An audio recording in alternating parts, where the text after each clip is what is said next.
Hi, we're in Arcadia, California. I'm Vincent Franchini from Tumler House. This is the enigmatic Charles Coulombe. Hi, Charles. How are you? Enigmatic? That's how I am, I guess. Enigmatic. So, yes, sir. First question. With the Orlando massacre a few days ago, this seems like an ongoing problem with ISIS. What does the United States need to do to defeat ISIS? First, it has to recognize that there's a problem. I mean, how do I say in a couple of sentences everything that comes rushing into my head? We have a leadership class that is so far removed from reality that they would rather see public funding cut off to children, to poor children's lunches, than allow those children to go into separate bathrooms. What do you say about a leadership like that? A leadership that would rather see women in combat than win battles. It's true. A president who ascribes the Orlando thing to us rather than to Islam. Where do you begin? I don't know. You know, if you come to me and you say the house is on fire, and my response is, you know, I always thought the Wizard of Oz got a bum rap. I think people should have been more understanding of him. That may even be true, but it's actually not really germane to the fact that the house is on fire. It is sad, in my estimation, and I could be wrong, it is sad to think that the Russian president understands ISIS better than ours. That's really just, again, like all of us, I'm a prisoner of my age, and I was raised during the Cold War. The idea that a president of Russia could understand reality more than the president of the United States, I got a problem with that. I really do. Yeah. Fortunately, we're very unlikely to get anything better. Okay. I hate to be Debbie Downer, but there it is. Politically, it's been a crazy year. You think? What is your outlook on the election? Red for the hills! Hi! Bury your head in the sand. No, what the outlook? Well, I'm sorry, ladies and gentlemen, those of you who are watching this, seeing a guest go through meltdown is not a good thing. So I won't do it. Okay. But I'm close, real close. Gosh, how do I answer that question?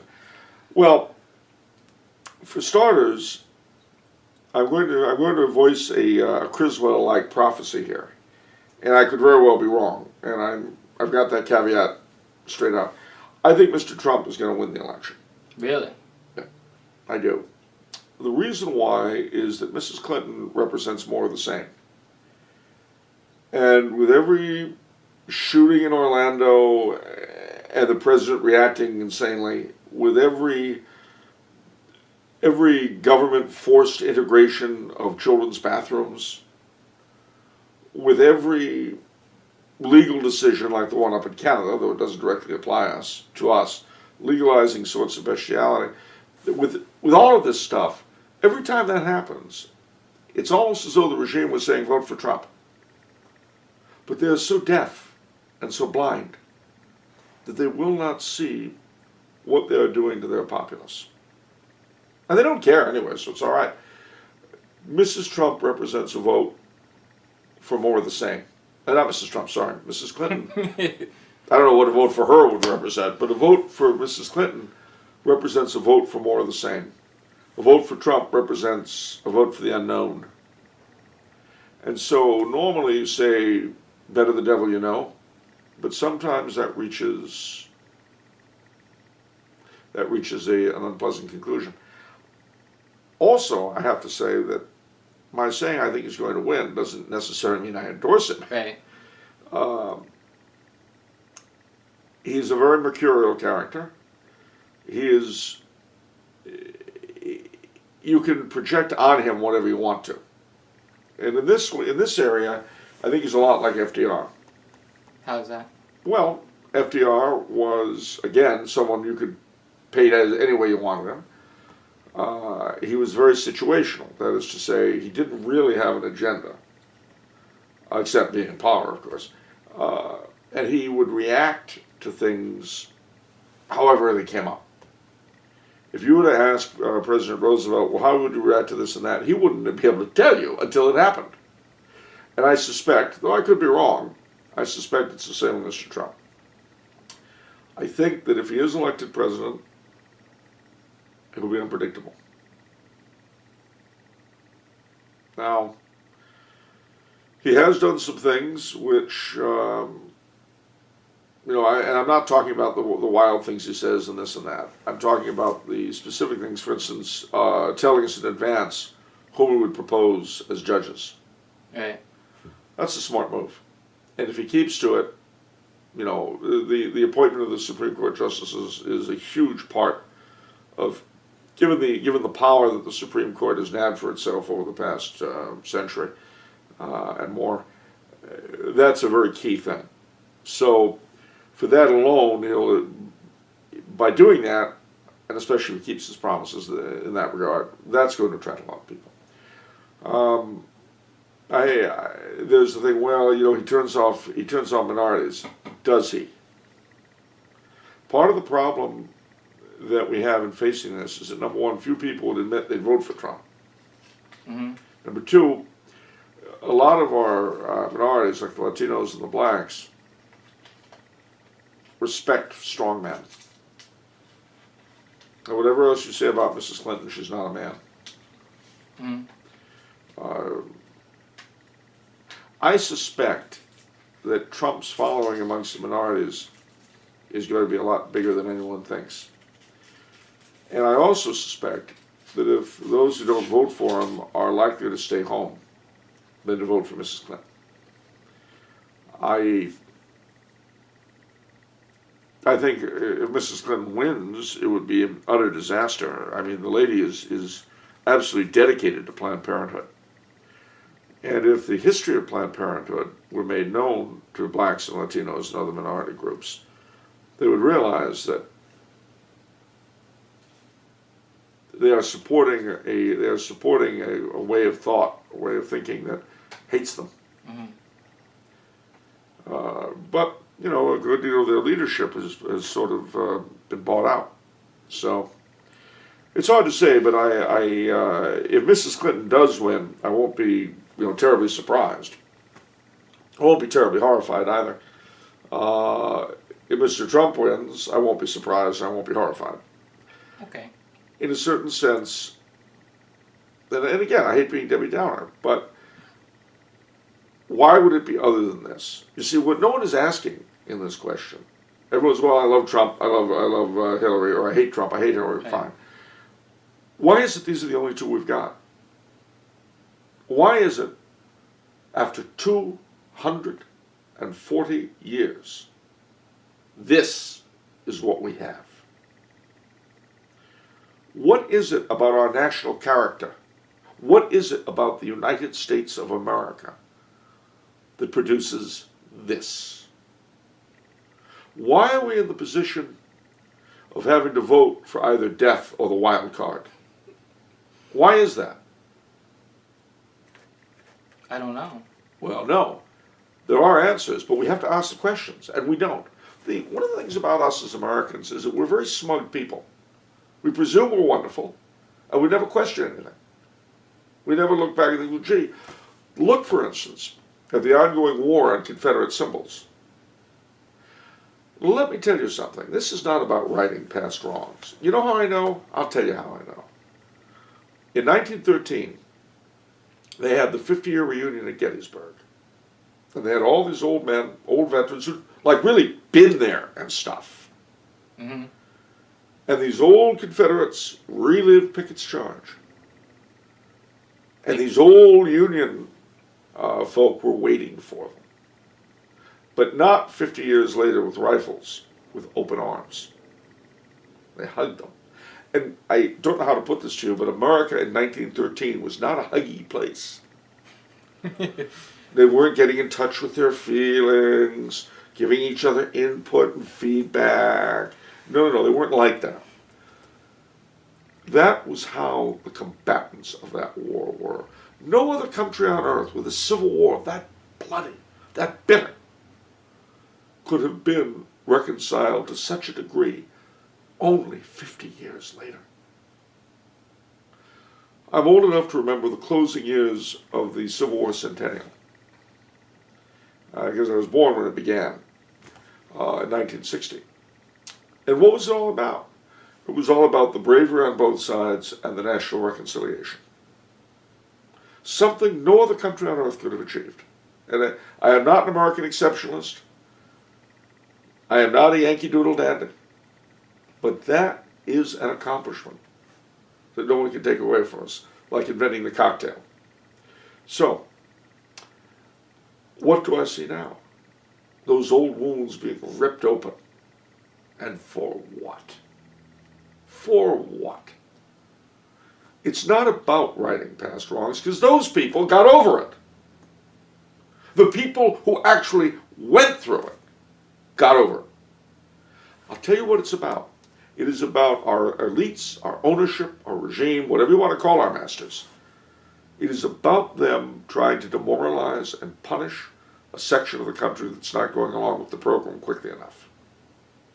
It's about power and control.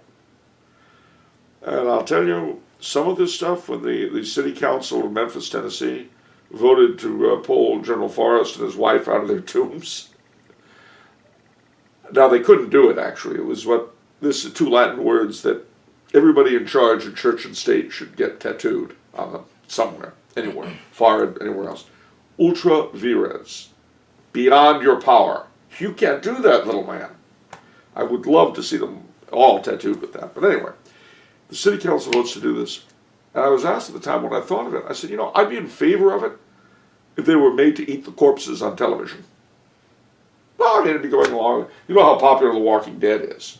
Yeah. Yeah, so I think I would. Seeing the city council eat 100-year-old corpses.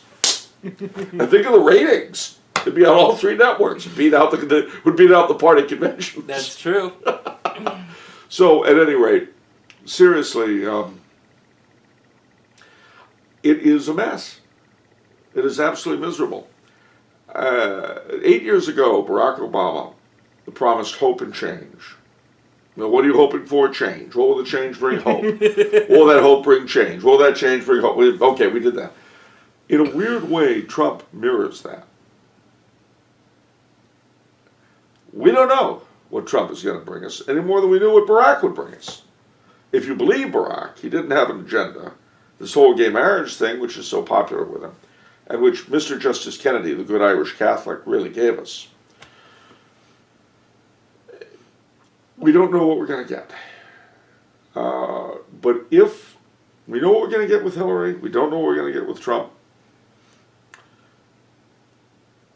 If I were to summarize the politics of this nation in this year, 2 words: big mess.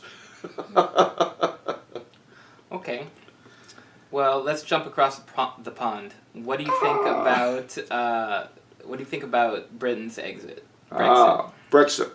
Well, oddly enough, in a weird way, Brexit, for our American viewers, I have to explain that Brexit is not a person. No, it's not. It means Britain exiting the European Union. Britain exit. Brexit. It's like J-Lo. Yeah. Yeah. So that's Brexit. It's not a person. It's a thing. But nevertheless, the Brexit campaign weirdly mirrors the Trump campaign, and for the same reason. Really? Yes, because you have a vast mass of inchoate resentment and horror at the general turn of things, which in this country manifests in support for Trump. In Britain, it manifests in support for Brexit. Why? Because there is a huge feeling, and again, very inarticulate, that the common man in both countries has been sold down the river by his masters. I'm not saying that's a bad thing either. I mean, those masters are very nice people, some of them. They wear the right clothes, drink the right wines, eat the right foods. I'm all for that. But the system under which Britain operates today, under the EU, has not, in the minds of many Britons, benefited the country at all. It's brought in swarms of immigrants who have altered the nation's culture and style. It's shipped all sorts of jobs overseas. Any of this sounding familiar? Yeah. And they hope that if Britain leaves the EU, these things can be put a stop to. A lot of people also hope, both in Britain and overseas, Canada, Australia, New Zealand, etc. Not the Canadian Prime Minister, though. Justin Bieber Trudeau is... what?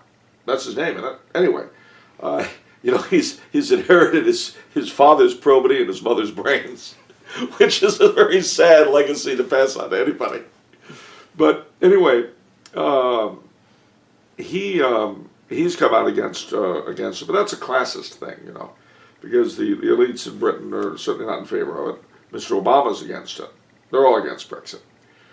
But a lot of Australians, Anglo-Canadians, New Zealanders, etc., are very much in favor of it, because inevitably what would have to happen is a reinvigoration, almost a refounding of the Commonwealth. There are a lot of people, for instance, who are very keen on free movement between the Commonwealth countries, especially Britain, Canada, Australia, and New Zealand. So that would, probably happen. My gut feeling, and again, this is my prediction, I could be wrong. If Brexit wins, and I'm not going to try to call that, okay, but if Brexit does succeed at the box office, as it were, what will happen is that Mr. Cameron will establish a machinery for doing it, because Britain is very, very tied now to Europe in many, many ways, and to disassemble that would require a certain amount of work. There's no way you can just do it like that. But he'll probably establish a 4, 5, 10-year program for doing it, during which time the EU will turn the economic screws on Britain in order to be able to say, aha, you see, you are going to be all going to go bankrupt because of this. And then sometime down the line, the government of the day, Labour and Tory, will have another referendum in hopes of getting it right. See, the way our rulers always operate is they keep throwing referenda at their peoples until they get the right result. Mm-hmm. Like divorce in Ireland. You just keep doing it, and then when it's the right result, then it becomes the law of the land, sacred and inviolable. So that's what I think will happen with Brexit. I could be wrong. Okay. In 1 week on the Isle of Crete, all of the world's independent Orthodox churches are going to meet for the first time in a millennium. It's being called a holy and great council. What's driving all of this, and what are the chances they're going to pull it off? Let me give you the second part first. I don't think so. The Russians have pulled out, the Georgians have pulled out, others have pulled out. See, the problem with the Orthodox is that they're very, very fractious along national lines. Tough as they can be on the Catholics from time to time, they're tougher on each other. And there are reasons for this. There are historical reasons for it. The national nature of Orthodoxy as it's become is really the result of the Ottoman Empire's conquest of Constantinople and their appointment for 1453 to 1922, however long that was. The Sultan appointed the Patriarch of Constantinople. So as a result, the Russian Orthodox Church became virtually independent, ecclesiastically. And of course, they were always, because of the Byzantine heritage, they were always very dependent on the state anyway. So between the Russian Tsars and the Ottoman Sultan, you've got problems there. Yeah.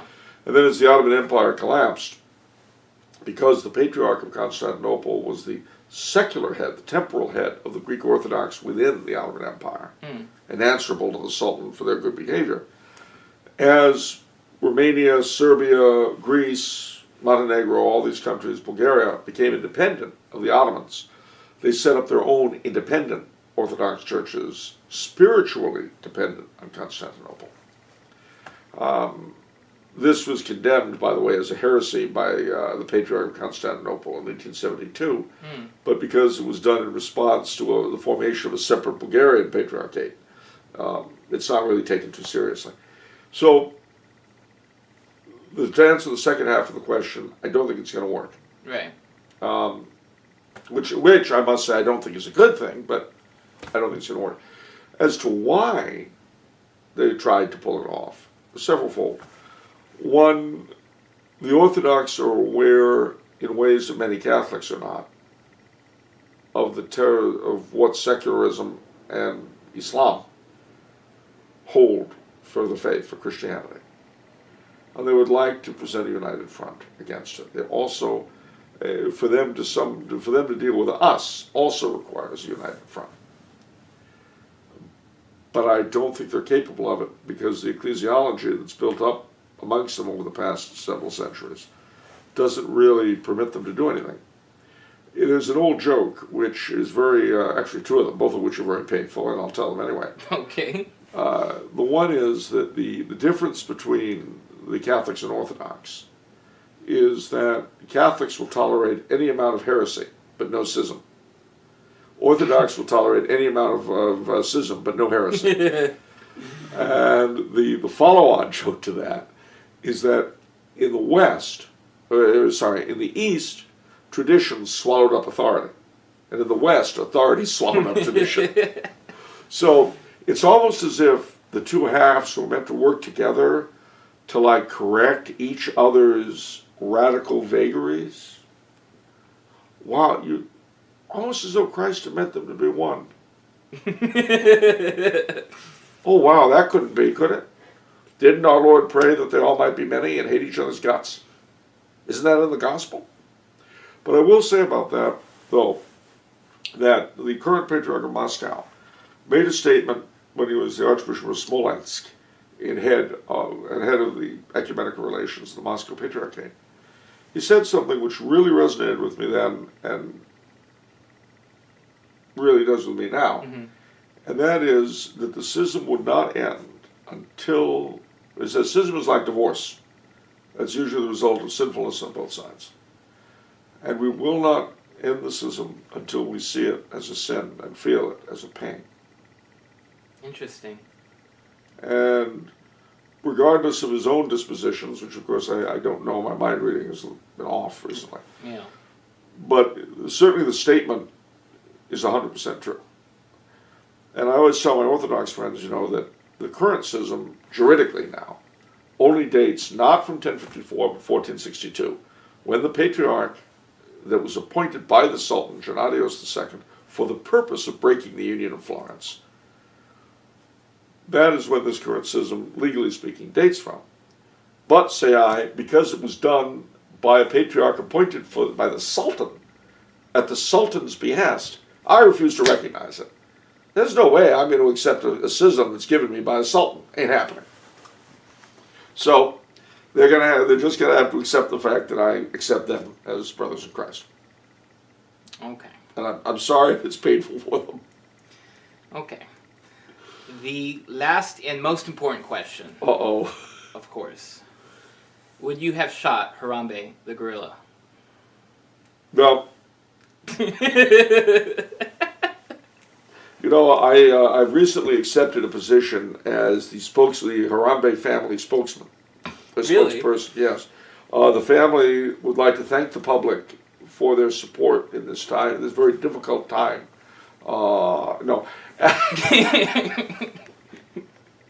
And similarly, the Eye of the Tiber, I think, online declared that this group had approached Pope Francis for Harambe's candidacy yeah, I saw as a martyr. Okay, the fact that this is even an issue shows how stupid we are. We're morons. What if a 4-year-old had fallen into the hands of a mountain lion or a grizzly bear? Would we be discussing this? Bobo the grizzly bear, Tommy the mountain lion. Again, I don't know how to put this to our audience. Human beings, animals. Human beings have more value than animals. Don't get me wrong, okay? I've had many pets in the course of my life. I have loved every dog, every cat, every mouse, every rat, every hamster, every guinea pig I have ever owned. I would gladly pull them all together and shoot them myself if it saved the life of a child. That is how I feel. I see. Now, I'm biased, and I know what you're going to say. Haters going to hate. I know. But while I mourn the passing of Harambe deeply, I do. I mean, his loss affects us all. I had my UN flag lowered at half-mast when I got the word. Yes, that's the flag I fly on my house, the UN flag, because I'm a citizen of the world. It could be true, I don't know. Yeah. Anyway, but seriously, we are one screwed up society. I mean, gosh! And at the same time that we get all excited about Harambe being martyred, the Supreme Court of Canada legalizes the exploitation of animals for sexual purposes. Excuse me. Maybe if Harambe had been caught in a pedophile ring, we'd be more concerned. I don't know. You're not a real animal lover. Well, no, not the way the Canadian Supreme Court defines it, that's for sure. All right, I've got a deep affection for them, but that's as far as it goes. We're just friends right now. Maybe if it goes further. No, it's like the new movie that's coming out, Brokeback Kennel. But honestly, all of these questions, each and every one of them, you notice something interesting. What? What's that? 5 years ago, they would have been like comedy scripts. We have slipped through the looking glass. We've gone down the rabbit hole. We're there with Alice, But the first step, as they'll tell you in AA, is admitting you've got a problem. So I think, in touching upon all of these things, the first thing we should do is admit it's nuts. And admit one other thing. I've written a piece which is available online. Was that a plug? Yes. Called The Rulers and the Ruled. We need to get over the nonsense in the West that our rulership reflects us, that they speak for us, that they are somehow our champions. They are not. They're rulers. They reflect us to some degree, and to some degree we deserve them, but not through the ballot box. It's a cultural thing. Contrariwise, they influence us, and we reflect them.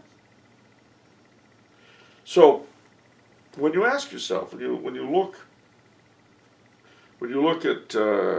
think about the opinions you might hold on any of the topics we've discussed, ask yourself why you hold them. Don't just go along with it, and don't even go along with what I say. Ask yourself, why do I hold this opinion? Where's this coming from? Am I being affected by media, by people I know? But do I know anything at all about it really? A good rule of thumb is that if you don't really know something about an issue, don't have an opinion. If you don't know, don't be afraid. Accept it. Say it. My father used to say that that in every poll, there's only a small minority of truth tellers, and those are the 2 or 3% that are undecided or don't know. Because the truth of the matter is, the vast majority of questions most of us are asked about anything we have no idea about, but we feel we have to have an opinion. No, we don't. Who says? Who's paying me to have an opinion? Nobody. So, just because my line of work requires me to study about a lot of stuff and have opinions about a lot of things, I'm a critic, that's what I do. But if you ask me a question about something about which I don't know anything, I will tell you, I don't know, I have no opinion. Although I have to say in my own case, because I do have so many opinions about so many things, when I say that to people, they don't believe me.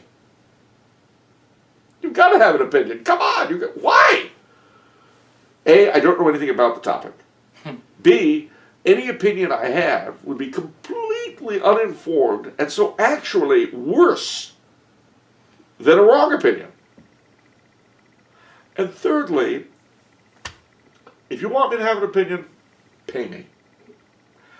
I promise you, whoever's asking you the questions, the mouth will close, they'll turn away and walk off, and you can enjoy your day. So at any rate, I hope that those responses have been of some use. Yes, they have. Thank you so much, Charles. Very welcome. Thank you so much for having me. It's been a pleasure. I know. Okay, that's it for now. We'll be doing these little chat sessions monthly. If you'd like to ask Charles a question, feel free to contact us on the Tumblr House website. Thank you for watching.